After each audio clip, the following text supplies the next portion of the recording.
আসসালামু আলাইকুম।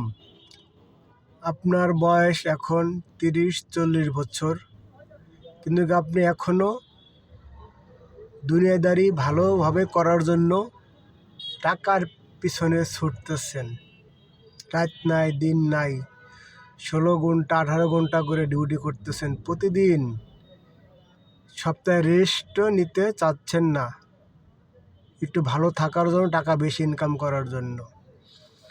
একবার কি কখনো ভেবেছেন যে আপনাকে আল্লাহ সৃষ্টি করেছে দুনিয়ায়, কিন্তু কখনো কি একটু ভাবছেন যে আমি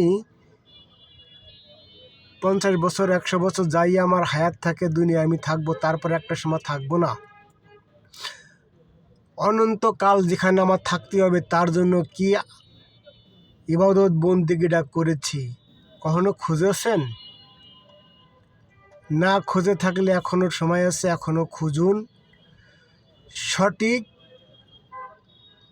কোথায় গেলে তাকে পাবেন, এইটা যদি আপনি খুঁজে বের করে স্বচক্ষে দেখে যেতে পারেন, তাহলে আপনার আত্মাটা মুক্তির ব্যবস্থা হবে।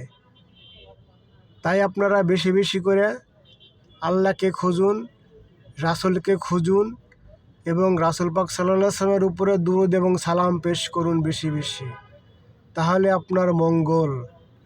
যত হাজার কোটি টাকা দুনিয়া রেখে যাবেন, আজকে চোখ বুঝবেন, কালকে কেউ জিজ্ঞেস করবে না, কিন্তু যখন আপনি আপনার আত্মার মুক্তির ব্যবস্থা করে দূরে থেকে যেতে পারবেন, ওইটাই হবে আপনার কাম।